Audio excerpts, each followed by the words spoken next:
बात कर रहे थे कल, है ना, धारा 58 बंधक। बंधक में आप पढ़ लिए थे कि बंधक में जो है अचल संपत्ति जो है, अचल संपत्ति में हित का अंतरण है। अचल संपत्ति का अंतरण नहीं है, हित का अंतरण। और हित का ऐसा अंतरण है जो या तो पहले जो उधार ली गई रकम है या उधार ली जाने वाली आगे लेंगे उस धनराशि के बारे में, या अभी हम कोई ऋण ले रहे हैं ऋण के भुगतान के बारे में है, या फिर धन संबंधी और कोई दायित्व है उसके संबंध में संविदा का पालन करने के लिए जो प्रतिभूति गारंटी है ना, गारंटी के उद्देश्य से किया जाता है वो। तो सिंपल सा है, अचल संपत्ति को बतौर गारंटी के जब हम ऋण आदि के बदले में बतौर गारंटी के, है ना, उसका हित, उसके हित को अंतरण करेंगे तब हम कहलाता है कि ये बंधक किया है। जैसे आप लोग गिरवी समझते हो, गिरवी, तो गिरवी में क्या है? गिरवी में चल संपत्ति का अंतरण होता है और वो किसके बदले? ऋण के बदले। तो उसमें हम कोई, है ना, रकम लेते हैं, ऋण लेते हैं किसी से और बतौर गारंटी हम उसे चल संपत्ति, कोई वस्तु, कोई चीज दे देते हैं, तो वो क्या है? गिरवी है। भाई वो चीज हम जब चुकता करेंगे तो वो चीज वापस ले लेंगे। जो आप कॉन्ट्रैक्ट एक्ट में उपनिधान पढ़े हैं तो गिरवी भी एक उपनिधान ही है। तो गिरवी और बंधक में बस इतना सा ही अंतर है, गिरवी में चल संपत्ति का संदाय करते हैं और बंधक में अचल संपत्ति में हित का अंतरण करते हैं। अचल संपत्ति अंतरण नहीं करते, हित अंतरण करते हैं, तो ये बंधक है। तो ये 3 वजह हैं, इन तीनों वजह में देख लेंगे कि क्या करना है। तो अचल संपत्ति में, है ना, हित का अंतरण करेंगे तो बंधक, और चल संपत्ति का करेंगे तो गिरवी। 2 चीजें हैं, ये अंतर समझ के रखना। वैसे सामान्य भाषा में हम लोग इसको भी गिरवी ही कहते हैं। जब भी आप कहते हैं तो मकान गिरवी रख दिया, दुकान गिरवी रख दी। दुकान गिरवी नहीं होती, दुकान जो है बंधक होती है, मकान बंधक होता है, जमीन बंधक होती है, वो अचल संपत्ति है। इसलिए वो आप केवल टेक्निकल तौर पर पढ़ेंगे। इसमें 2 पक्षकार होते हैं, एक बंधककर्ता और एक बंधकदार। 2 लोग रहेंगे, बंधककर्ता वही अंतरणकर्ता, अंतरक, और बंधकदार वो जो वहां अंतरित था, अंतरित को यहाँ बंधकदार कह देंगे। ठीक है। बंधक धन क्या होगा? ये सब 58 में ही है पूरा। बंधक धन जो मूलधन आपने लिया है और उस पर जो ब्याज देना है, यानी कि जो गणित में हम मिश्र धन कहते हैं, मिश्र धन का मतलब बंधक धन। ठीक है। बंधक विलेख, बंधक विलेख क्या होगा? विलेख का मतलब दस्तावेज से है। तो बंधक के संबंध में जो लिखित होगा, जो दस्तावेज तैयार होगा, उसको हम क्या कहेंगे? बंधक विलेख। तो इसमें कहीं कोई दिक्कत है नहीं। ठीक है। बंधक के प्रकार, है ना, इसी धारा में 58 में ही है। तो 58 में जो ए के बाद ए में बंधक की परिभाषा है और बी से उसके प्रकार शुरू हो जाते हैं। ठीक है। तो बंधक 6 प्रकार का होता है और 6 प्रकार 58 बी, सी, डी, एफ, जी, ये जो है पूरा उसकी, है ना, धाराएं रहेंगी बंधक के प्रकारों की। तो सवाल जब भी आएगा बंधक की परिभाषा और बंधक के प्रकार, तो धारा 58 आपको पूरी लिखनी है। धारा 58 बी में सादा बंधक है, 58 बी। ठीक है। तो हम लोग प्रकार की बात कर लेते हैं, यहाँ कोई दिक्कत नहीं है आपको। 58 बी में बंधक के प्रकार है, ओ सॉरी, बंधक जो है, सादा बंधक जो है वो 58 बी में है। तो क्या है सादा बंधक? इसको आपको जानना पड़ेगा। ठीक है। बंधक के प्रकार में बंधक की भी बात आती है, तो उसके जो भी अपने कंटेंट रहेंगे उस हिसाब से उसका नाम रहेगा। हर चीज का एक काम है अपना। तो इस सादा बंधक में जो है, जो सिंपल रहेगा, इसमें जो संपत्ति का कब्जा होता है,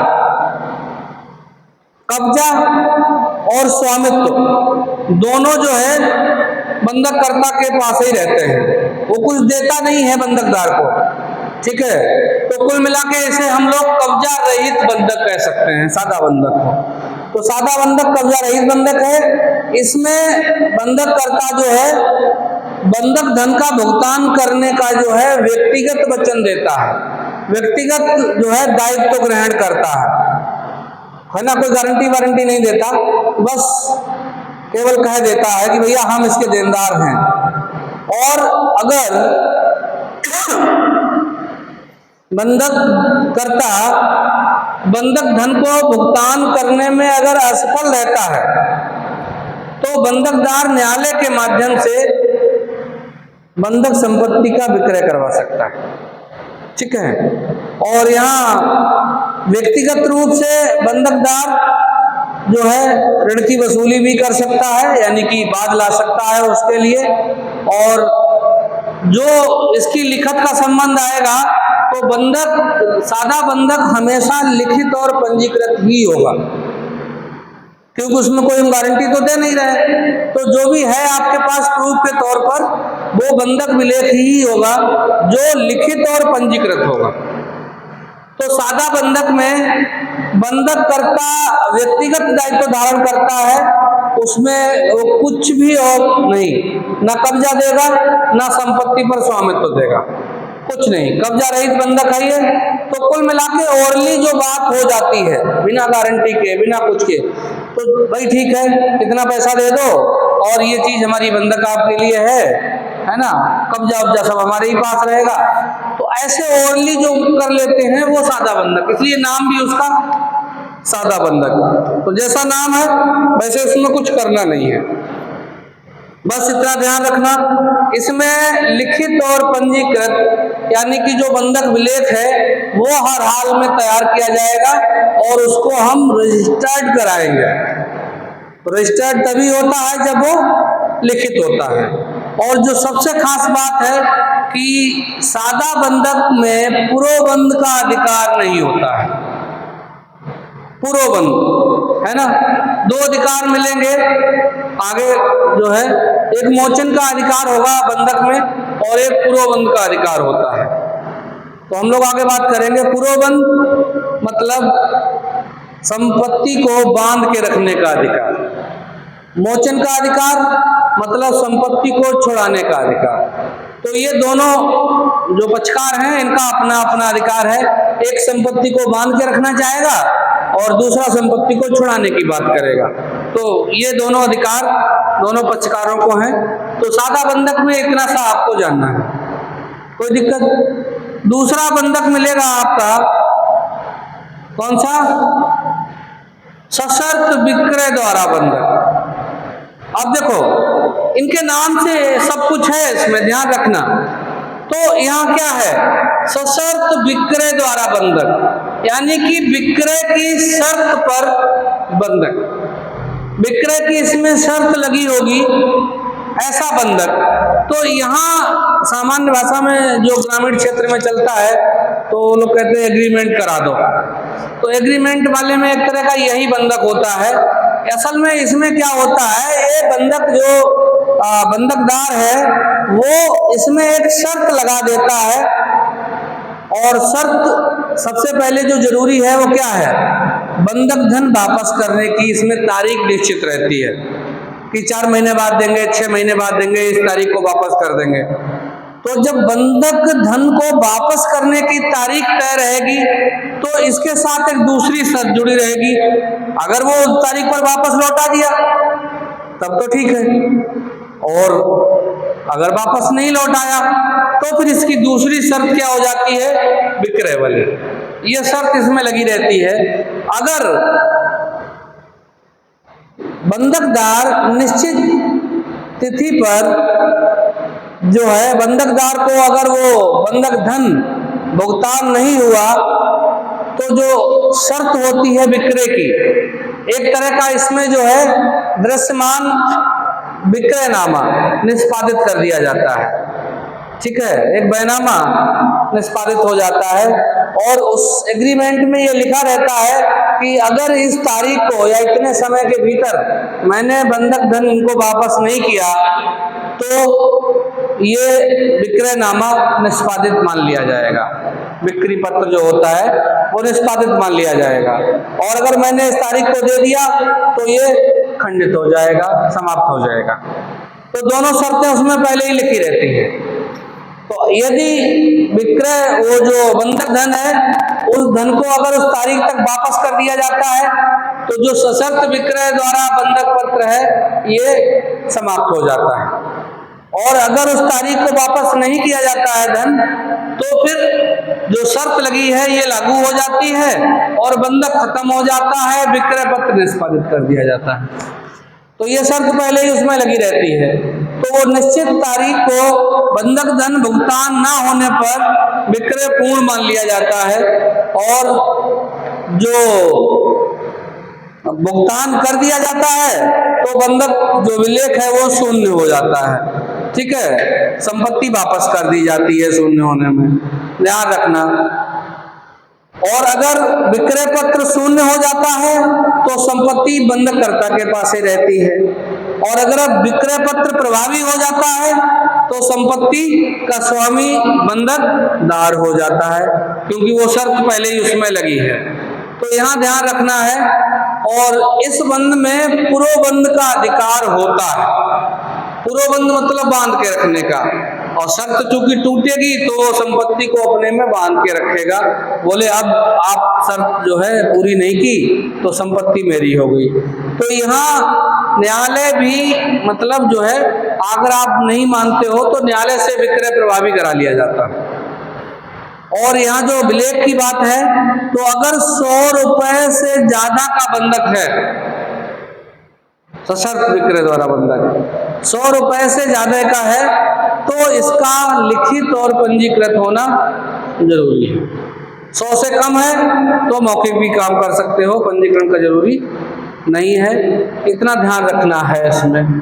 तो ये सशर्त विक्रय द्वारा बंधक, लोग इस पर भी ज्यादा काम करते हैं गांव में, लेकिन अब जो है सशर्त विक्रय द्वारा बंधक, आप अपना खेत वगैरह अगर है ना किसी से उधार पैसा लेते हैं तो वो आपका एग्रीमेंट करा लेता है। तो एग्रीमेंट कराने का मतलब यही है कि उसमें यही शर्त लिखा लेता है। और अब तो लोग इतना फोर्जरी करने लगे हैं कि उसकी मजबूरी का फायदा उठाते हैं और मजबूर करके उससे पैसा देते ही एग्रीमेंट की जगह विक्रय ही करा लेते हैं कि जब तुम पैसा वापस दोगे तो ये बैनामा आपका कैंसिल करा देंगे। बाद में बेचारा वो रोता भटकता रहता है, बैनामा जिसके नाम हो गया वो हो गया। तो ऐसे करके लोग जो है मतलब एक इमोशन कार्ड, मजबूरी का कार्ड खेलते हैं समाज में। तो ये भी बहुत ज्यादा जो है फ्रॉड हो रहा है इस समय समाज में। तो इतना ध्यान रखना। तो यहाँ सादा बंधक और विक्रय, सशर्त विक्रय, सशर्त विक्रय का बंधक ध्यान रखना एक ही बार में जो लिखा जाएगा, एक ही विलेख में वही है। आप पहले बंधक करा लो और दूसरा फिर से उसे एक विलेख तैयार करवाओ और उसमें विक्रय की बात कर लो तो ये बंधक नहीं माना जाएगा। तो ये बंधक जो है एक ही बार में आपको जो विलेख तैयार करना है वो करा लीजिए, है ना। उसी से निश्चित होगा कि ये बंधक कैसा है। अगला बंधक आपका आएगा भोग बंधक। भोग का मतलब क्या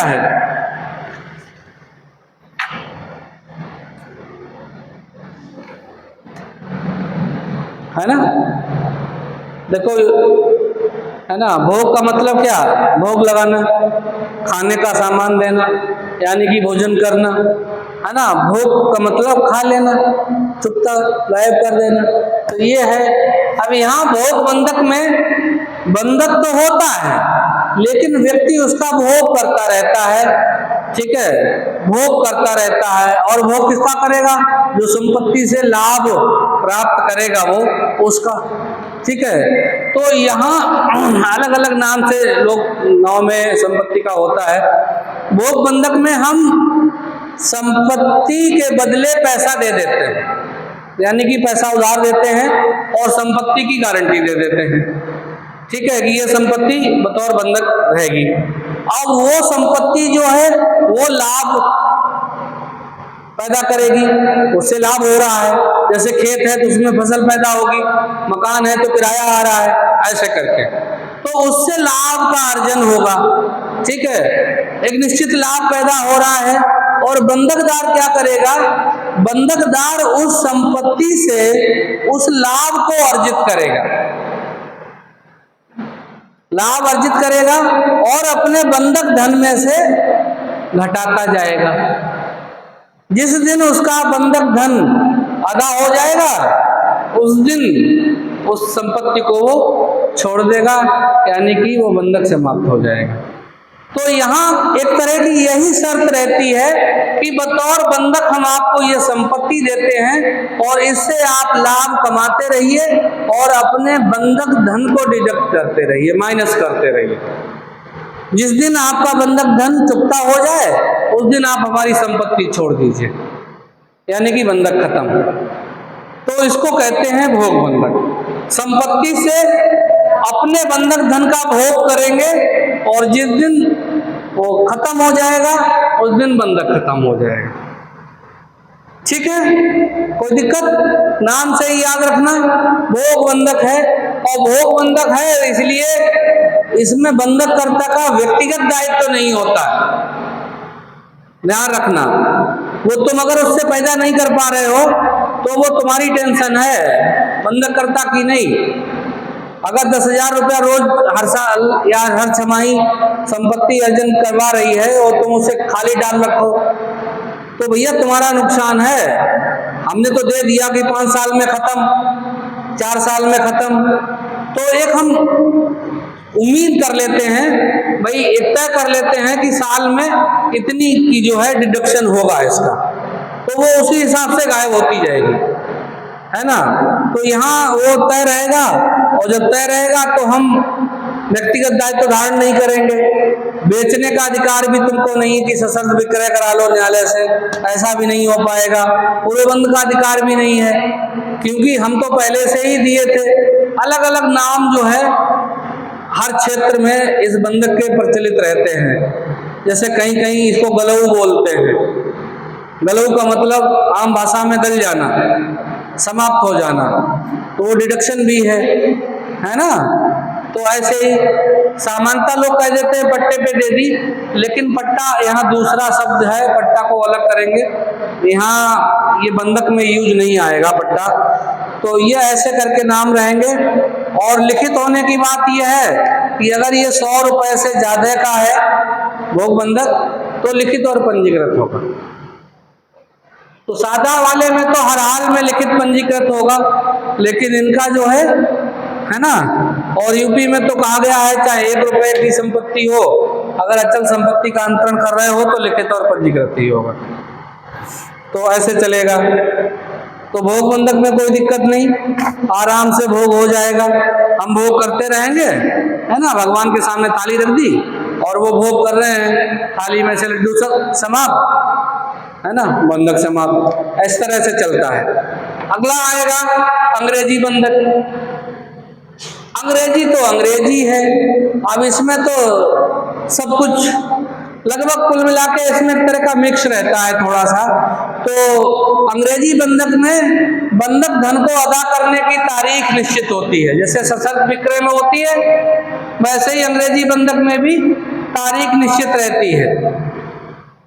व्यक्तिगत दायित्व धारण करता है बंधकदार जो है को धन देने के लिए बंधक करता।